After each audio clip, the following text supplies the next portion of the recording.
সবাইকে শুভেচ্ছা জানাচ্ছি। আসলে আমরা কোন পথে হাঁটছি, যেখানে মানুষ দেশের কল্যাণ মঙ্গল কামনা করছি আমরা, কিন্তু প্রতিনিয়ত আমরা যা দেখছি দেশের অবস্থা, মারামারি, খুনাখুনি, এটা এটা আমরা সাধারণ মানুষ যারা সচেতন মানুষ বলে আমরা কোনোদিনই কাম্য করি না। আজকে কোথায় গেছে, যেমন আমি উদাহরণ দিয়ে বলতে পারি, গত কয়েকদিন আগে সাদি নামে ছেলেটা, ওনাকে গুলি করা হলো কেন? রাজনীতিতে সবাই করতে পারে, যার যার যার একটা মতামত থাকতে পারে, ভিন্ন ভিন্ন চয়েস থাকতে পারে, তাই বলে কি খুনাখুনি পর্যায়ে যাবে? আমাদের দেশ আমরা চাচ্ছি স্বনির্ভর হোক, উন্নতি করুক। এখানে অনেক দল থাকবে, যার যার চয়েস মতো ভোট দিবে, তারা একটা স্বাধীন মতামত দিবে। অবশ্যই সেই যে পার্টি হোক, সেই পার্টি ক্ষমতা আসবে, দেশটাকে কন্ট্রোল করবে, এটা আমরা চাই।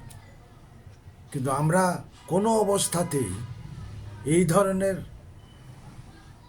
কাটাকাটি, মারামারি আমরা কোনো দিনই কাম্য করি না এবং সমর্থন করি না। আমাদের চাহিদাটা হলো ন্যায্য চাহিদা, গণতন্ত্র, সবার জন্য সমান থাকবে, সব মানুষের সমান অধিকার থাকবে। এখানে হিন্দু, মুসলিম, খ্রিস্টান, সাই, শিখ, অনেক দেশে অনেক মানুষ থাকেন এবং অনেকের ভিন্ন ভিন্ন মতামত থাকতে পারে। ধর্ম নিয়ে বাড়াবাড়ি, রাজনীতি নিয়ে বাড়াবাড়ি, সব জায়গায় মোটামুটি একটা সিন্ডিকেটের সিস্টেমের মধ্যে পড়ছে। এখন হলো শীতকাল, এখন শীতকালে সবজি অ্যাভেলেবেল থাকার কথা, কিন্তু আপনি সবজির বাজারে যান, 160-70-এর নিচে কোনো সবজি বাজারে পাওয়া যায় না। আমরা দেশটা করছি কার জন্য? জনগণের জন্য। উন্নতি করছি কার জন্য? জনগণের জন্য। ট্যাক্স, অতিরিক্ত ট্যাক্স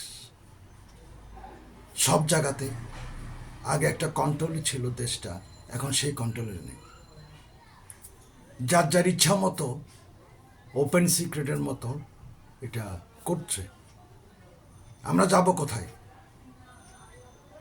সুতরাং আমরা সবাই একটা কথাই চিন্তা করি, এটা সবার দেশ, এবং হিন্দু, মুসলিম, খ্রিস্টান, শিয়াই, শিখ যারাই আছেন, প্রত্যেকেই তার অধিকার রাখেন এই দেশে, এবং প্রত্যেকেরই কথা চিন্তা করে আমরা আগামী ইলেকশন যেটা আসবে, জানি না কোন পার্টি আসবে, আমরা তাদের দিকে একটু মন দিই এবং খাদ্যদ্রব্য যেগুলি মোটামুটি এখন খুব উপরের দিকে গেছে, ওই খাদ্যদ্রব্য নিয়ে আমরা একটু চিন্তা ভাবনা করি, মানুষের, সাধারণ মানুষের দিকে দেখি। ধন্যবাদ সবাইকে।